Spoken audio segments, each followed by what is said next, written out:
Hello పిల్లలు, ఎలా ఉన్నారు? అందరూ బాగున్నారని అనుకుంటున్నాను. ఇవాళ కథ పంచతంత్రం మొదటి భాగంలోని మిత్రలాభంలోని మొదటి భాగం. గోదావరి నదీ తీరంలో ఓ పెద్ద బూరుగు చెట్టు ఉండేది. ఆ చెట్టు మీద నివసిస్తున్న లఘుపతనకం అనే కాకి ఒకరోజు ఉదయం నిద్రలేస్తూనే కిందకు చూసి ఆ చెట్టుకు కొద్ది దూరంలో ఒక వేటగాడు నూకలు చల్లి వల పన్నుతూ కనిపించగానే దానికి భయం వేసింది. వల పన్నడం పూర్తి చేసిన వేటగాడు అక్కడికి దగ్గరలోనే ఉన్న ఓ పొదలో దాక్కొని వలలో పక్షులు ఎప్పుడు చిక్కుకుంటాయా అని ఎదురు చూస్తున్నాడు. కొంతసేపటికి అటువైపుగా కొన్ని పావురాలు గుంపుగా ఎగురుకుంటూ రాసాగాయి. ఆ పావురాల గుంపుకు చిత్రగ్రీవుడు అనే పావురం రాజు. ఆ బూరుగు చెట్టు దగ్గరకు వస్తూనే వేటగాడు చల్లిన నూకలను గమనించిన చిత్రగ్రీవుడు మిగిలిన పావురాలతో, మిత్రులారా, మనుషులను తిరగని ఈ చోటులో నూకలు ఉన్నాయి. ఏ వేటగాడో మనలాంటి పక్షుల కోసం పన్నిన వల అయి ఉండవచ్చు. మనం ఈ నూకల కోసం ఆశపడి ఆపదను కొని తెచ్చుకోవద్దు అంటూ హెచ్చరించాడు.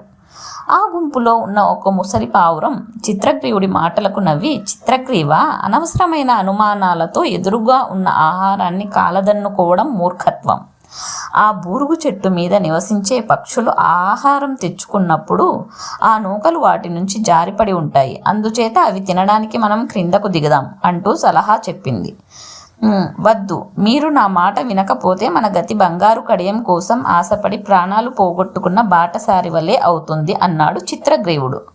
అప్పుడు మిగతా పావురాలు ఉత్సుకతతో ఎవరా బాటసారి, ఏమా కథ అని అడిగాయి. అప్పుడు చిత్రగ్రీవుడు కథను చెప్తున్నాడు. పులి బంగారు కడియం కథ.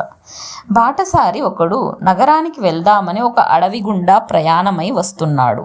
అతడు అలా రావడాన్ని ఒక పులి చూసింది. దానికి వేటాడే ఓపిక తగ్గిపోవడం చేత మాయోపాయం చేతనే వాడిని సంహరించి తరువాత తన ఆకలిని తీర్చుకుందామని అనుకున్నది. అది ఇంతకుముందు ఒక మనిషిని చంపినప్పుడు దొరికిన బంగారు కడియాన్ని తన చేతిలో ఉంచుకుంది. బాటసారి పులి చేతిలో బంగారు కడియం చూసి ఆగిపోయాడు. అప్పుడు ఆ పులి ఎంతో ఉత్తమురాలుగా నటిస్తూ, ఓయి బాటసారి, నిన్ను చూస్తుంటే ఏదో దరిద్రంలో ఉన్నట్లు కనిపిస్తున్నావు. నీలాంటి వాడికి నా వద్దనున్న బంగారు కంకణాన్ని దానం ఇచ్చినట్లయితే నాకు పుణ్యము కలుగుతుంది, నీకు నీ దారిద్ర్యము తీరుతుంది అని అన్నది. నీవు మనుషులను వేటాడి చంపేదానివి కదా, మరి నీకు నాపై ఇంతటి జాలి ఎందుకు కలిగింది అని అడిగాడు ఆ బాటసారి సందేహంగా. నీవన్నది నిజమే. నేను వయసులో ఉండగా నీలాంటి బాటసారులను ఎందరినో చంపి పాపం మూటగట్టుకున్నాడు. ఇప్పుడు ముసల్దాన్నై ఎన్నో రోగాల బారిన పడ్డాను. నా రోగాలన్నిటికీ కారణం నేను చేసిన పాపాలే. ఒకసారి ఒక ఋషి కనిపించి, నువ్వు నీ పాపాలను పోగొట్టుకోవాలంటే ఒక బంగారు కడియాన్ని ఎవరికైనా దానం ఇవ్వాలని తెలిపాడు. అప్పుడు నా వద్దనున్న ఈ కడియం జ్ఞాపకం వచ్చింది. దీన్ని దానం పుచ్చుకునే నీలాంటి ఉత్తముడి కోసం అన్వేషిస్తున్నాను అని నమ్మబలికింది పులి. పులి మాటలను పూర్తిగా నమ్మిన ఆ బాటసారి, అయితే వెంటనే ఆ కడియం నాకు దానం ఇచ్చేయి, నేను తీసుకుంటాను, నీ పాపాలు పరిహారమైపోతాయి అన్నాడు ఆశగా.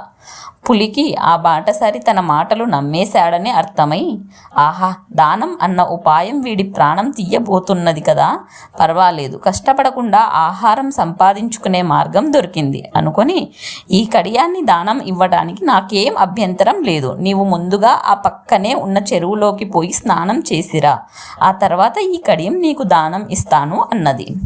మితిమీరిన ఆశతో ఉన్న ఆ బాటసారి ఒక్క క్షణం కూడా ఆలోచించలేదు. ఒక క్రూర జంతువు, అందున పులి వంటిది, తనను పిలిచి మరీ దానం చేస్తుందా అన్న అనుమానం కూడా అతడికి తట్టలేదు. బంగారు కడియం పొందాలన్న ఆశతో చెరువులోకి దిగాడు. అంతే, చెరువు లాంటి ఊబిలో దిగబడిపోయాడు. అప్పుడు పులి, అయ్యో బాటసారి, నేను నిన్ను ఈ ఊబిలో నుండి బయటకు లాగుతాను ఉండు అంటూ అతడి మీదకు దూకి వాడి మెడను కొరికి చంపేసింది. పావురాల రాజు చిత్రగ్రీవుడు కథను పూర్తి చేసి, మిత్రులారా, దురాశ దుఃఖానికి చేటని ఇప్పుడైనా అర్థమైంది కదా అన్నాడు చిత్రగ్రీవుడు.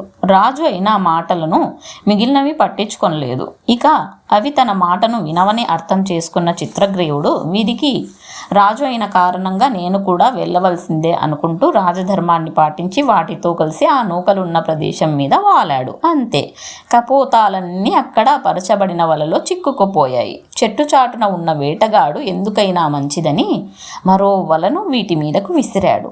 అయ్యో, నీ మాటలు వినకపోవడం వల్లనే ఇదంతా జరిగింది. అనవసరంగా మా ప్రాణాల మీదకు తెచ్చుకున్నాం అంటూ ఏడవసాగాయి పావురాలన్నీ. అప్పుడు చిత్రగ్రీవుడు, మిత్రులారా ఏడవకండి. మనమందరం కలిస్తే ఈ వల ఒక లెక్కలోనిది కాదు.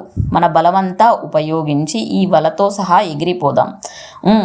త్వరపడండి, వేటగాడు ఇటే వస్తున్నట్టున్నాడు, పదండి అని తొందర చేసేసరికి అవన్నీ ఒక్కసారిగా ఆకాశంలోకి ఎగిరాయి. వలతో సహా ఎగిరిపోతున్న పావురాలను చూస్తూ నిర్ఘాంతపోయాడు వేటగాడు.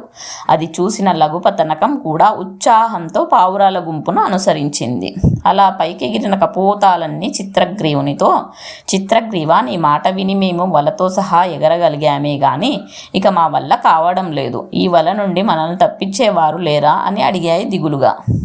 విచారించకండి, ఇక్కడికి కొద్ది దూరంలోనే గండకీ నదీ తీరాన నా మిత్రుడు హిరణ్యకుడు అను మూసికొత్తముడు నివసిస్తున్నాడు. అతడు మనకు తప్పక సహాయం చేస్తాడు అని వాటికి ధైర్యం చెప్పి ఆ నదీ తీరం చేరుకొని తన మిత్రుని సహాయం కోసం అర్థిస్తూ హిరణ్యక అని పిలిచాడు చిత్రగ్రీవుడు.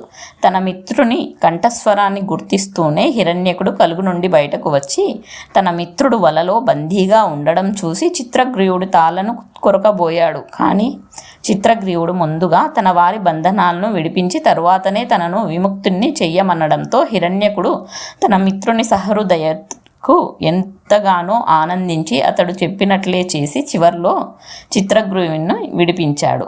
ఆపదలో ఆదుకున్న హిరణ్యకుడికి చిత్రగ్రీవుడు అతని పరివారము కృతజ్ఞతలు తెలిపాయి. తరువాత హిరణ్యకుడు వాటికి మంచి విందు చేసి సాగనంపాడు.